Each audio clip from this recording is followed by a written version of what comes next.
যেই দিন মুসলমান পুরুষ নারী আমাদের মা চাচি ভাইয়েরা জেল হাজতে ইংরেজদের চাপে নির্যাতনের জুলুমে সেদিন ঠাকুর লন্ডনে আনন্দ করে, তার নাম ঠাকুর রবীন্দ্র। সেই ঠাকুরের গান আমার ছেলে মেয়ে বলবে, আমি আব্দুর রাজ্জাক বিন ইউসুফ এটা স্বীকার করিনি। আপনার চলে, আমার চলে না। আপনার শরীরে পুজ আছে, রক্ত নেই। আমরা রক্ত নিয়ে দুনিয়াতে এসেছি, রক্ত নিয়েই মরতে চাই। এক নাম্বার সদাচরণ আল্লাহর সাথে। আল্লাহর সাথে আবার সদাচরণ কি? তা হলো শিরক না করা। তা হলো শিরক না করা। শিরক কেমনে করবেন না? আমি তো 25-30 বছর আগেই বলেছি। ঠাকুর বলছে, ও কালিমা তোমার আকাশ, ও কালিমা তোমার বাতাস। আমি 25-30 বছর আগে বলেছি তোর বাপের আকাশ। আমার ছেলে মেয়ে ওটা পড়ে না, আপনারটা পড়ে। আমি কোনোদিন বলিনি এ কথা। ঠাকুর বাঙালির শত্রু, ঠাকুর জাতির শত্রু, ঠাকুর মুসলমানের শত্রু, ঠাকুর বিশ্ববিদ্যালয় ঢাকা বিশ্ববিদ্যালয়ের শত্রু, মুসলমানের জাতীয় শত্রু ঠাকুর। যেই দিন মুসলমান পুরুষ নারী আমাদের মা চাচি ভাইয়েরা জেল হাজতে ইংরেজদের চাপে নির্যাতনের জুলুমে সেদিন ঠাকুর লন্ডনে আনন্দ করে, তার নাম ঠাকুর রবীন্দ্র। সেই ঠাকুরের গান আমার ছেলে মেয়ে বলবে, আমি আব্দুর রাজ্জাক বিন ইউসুফ এটা স্বীকার করিনি। আপনার চলে, আমার চলে না। আপনার শরীরে পুজ আছে, রক্ত নেই। আমরা রক্ত নিয়ে দুনিয়াতে এসেছি, রক্ত নিয়েই মরতে চাই। শিরক করে বাঁচতে রাজি নই। ঠাকুর বলছে, ওমা তোমার আকাশ, ওমা তোমার বাতাস। কাকে বলছে ওমা? ও কালিকা বলছে, ও কালিমা তোমার আকাশ, ও কালিমা তোমার বাতাস, তোর বাপের আকাশ। দাদা নতুন বলিনি। তোমার চলে, আপনার চলে, আপনার ছেলে মেয়ের চলে, আপনার বংশের চলে, আপনার জাতির চলে। আপনার বিদ্যাকে আমি কবর দিতে এসেছি, চিরদিন বলছি। ওই যে যাওয়ার সময় পড়ে দেখেন, শিক্ষা বনাম জাহেলিয়াত। আপাতত 10ম পর্যন্ত বিদ্যা নাকচ করা হয়েছে। বেগম রোকেয়াকে আপনাকে ভালো লাগে, আমাকে কোনোদিন ভালো লাগেনি। আপনাকে কেন লাগে তা আমি বলতে পারবো না। বই লিখেছে অবরোধবাসিনী। রংপুর ট্রেন স্টেশনে রংপুরের মেয়েরা হজ সফরে যাবে, তো 5-7 জন মহিলা স্টেশনে গেছে। তো দেবর ভাসুর স্বামীকে বলেছে যে আমাদের উপরে একটা চাদর চাপিয়ে দাও, তাহলে আমরা একটু বেশি পর্দা করে থাকবো। তো চাদর চাপিয়ে দিয়ে কোথায় চলে গেছে।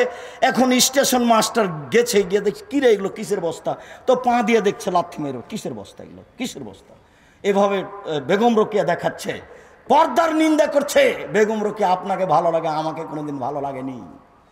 আপনার বিদ্যাকে আমি কবর দিতে এসেছি। ঠাকুর কেন আপনার ভালো আমি জানি না। শুনুন, সদাচরণ নিয়ে বেঁচে থাকতে হবে। 1 মিনিট হলেও, 1 ঘন্টা হলেও ক্ষমতা দেখিয়ে, দলীয় দাপট দেখিয়ে একদিন 1 মিনিট 1 ঘন্টা বেঁচে থাকার চেষ্টা করবেন না। বাস মাটির মানুষ নরম হয়ে যাবেন, কিছুই না। এসেছি, চলে যাব।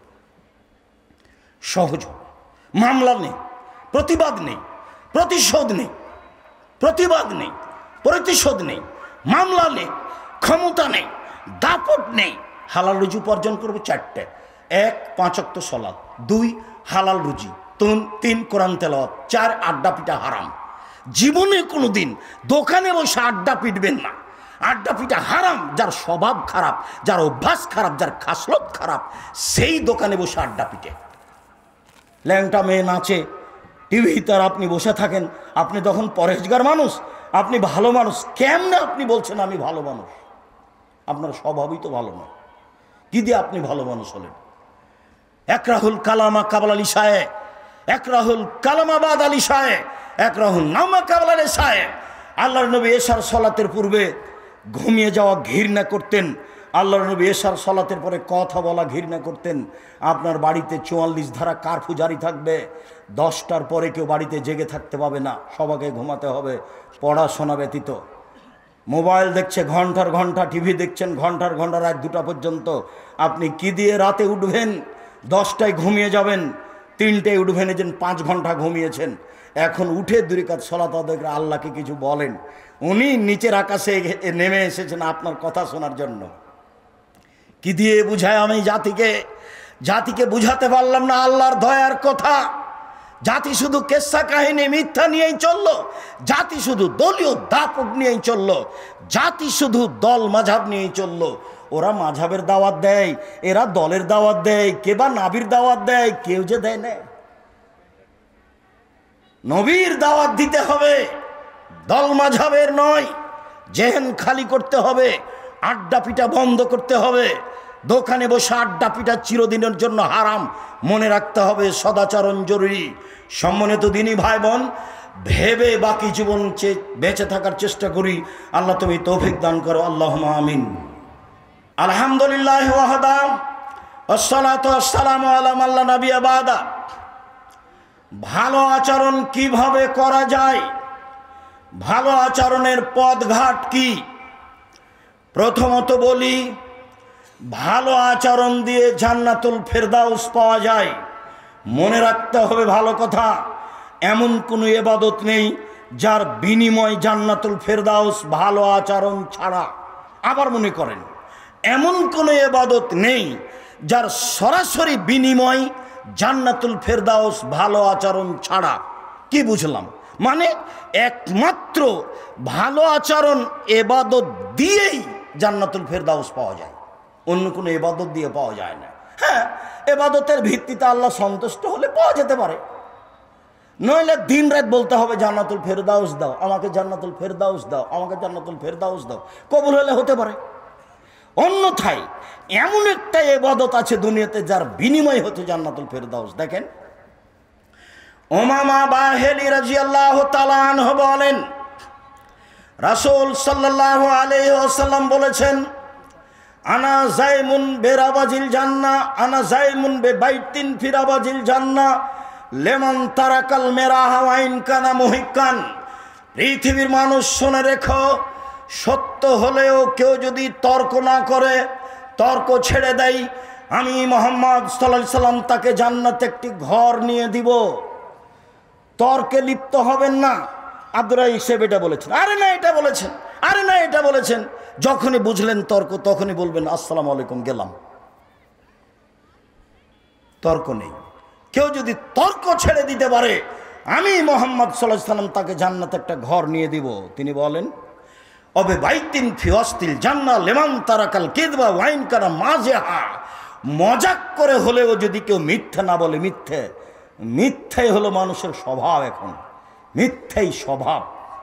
আল্লাহর নবী বলছেন, মজাক করে হলেও যদি কেউ মিথ্যা না বলে, আমি মুহাম্মদ সাল্লাল্লাহু আলাইহি সাল্লাম জিম্মেদারি নিলাম, তাকে জান্নাতে একটা ঘর নিয়ে দেব। এইবার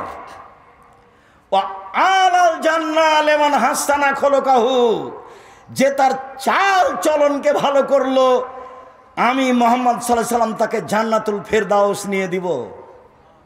কি দিয়ে আপনাকে আমি বুঝাই চাল চলন কি জিনিস, ভালো চাল চলন কি জিনিস, আপনাকে আমি কি দিয়ে বুঝাই? ভালো চাল চলনের বিনিময় হলো জান্নাতুল ফেরদাউস। সম্মানিত দিনী ভাই বোন, ভালো চাল চলন দিয়ে সবচেয়ে দামি জান্নাত পাওয়া যায়। ভালো চাল চলন দিয়ে সবচেয়ে দামি জান্নাত পাওয়া যায়। আবু মালিক আশআরী রাদিয়াল্লাহু তাআলা আনহু বলেন, রাসূল সাল্লাল্লাহু আলাইহি ওয়াসাল্লাম বলেছেন, ইন্না ফিল জান্নাতে গোরাফান ইরা যাহিরুহা মিন বাতিনহা বাতিনহা মিন যাহিরিহা। জান্নাতে কতগুলি দামি দামি ঘর রয়েছে, উন্নত মানের পদার্থ দিয়ে তৈরি, যার ভিতর থেকে বাহির দেখা যায়, বাহির থেকে ভিতর দেখা যায়, খালি টক টক টক টক করছে। সাহাবীগণ বললেন, আল্লাহর নবী, এত দামি ঘর কে পাবে? তখন আল্লাহ রাসূল উত্তরে বললেন, লেমানাল আলানাল কালামা, যার স্বভাব ভালো, স্বভাব নরম, সে পাবে। নেন, আমার কি করার আছে, আপনার কি করার আছে? ঘোষণা তো মুহাম্মদ সাল্লাল্লাহু আলাইহি সাল্লাম দিয়েছেন। স্বভাব ভালো যার, দামি জান্নাত তার। চাল চলন ভালো যার, দামি জান্নাত তার। আমার আপনার কি করার আছে? সম্মানিত দিনী ভাই বোন, ভালো চাল চলন এমন একটা জিনিস, চারটে জিনিস আছে যার, সব কিছু আছে তার। চারটে জিনিস নেই যার, কোনো কিছুই নেই তার।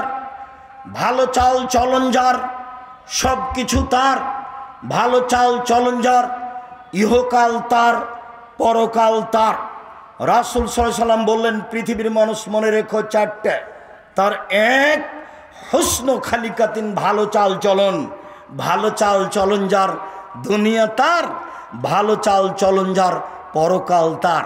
ভালো চাল চলন নেই যার, কোনো কিছু নেই তার, এ কথাই মুহাম্মদ সাল্লাল্লাহু আলাইহি সাল্লাম বলেন। সম্মানিত দিনী ভাই বোন, ভালো চাল চলন দিয়ে একসাথে দুইটা বড় বড় ইবাদতের নেকি পাওয়া যায়, তার নাম ভালো চাল চলন। ভালো চাল চলন কি জিনিস? আয়েশা রাদিয়াল্লাহু তাআলা আনহা বলেন, রাসূল সাল্লাল্লাহু আলাইহি সাল্লাম বলেছেন, ইন্নামাল মুমিন ইয়াজদু বিহুসনি খুলুকিহি দারাজাতাস সাইমুল কায়েম। নিশ্চয় মোমেন পুরুষ নারী ভালো চাল চলন দিয়ে তাহাজ্জুদের নেকি অর্জন করে। নিশ্চয় মোমেন পুরুষ নারী ভালো চাল চলন দিয়ে নিয়মিত নফল সিয়ামের নেকি অর্জন করে।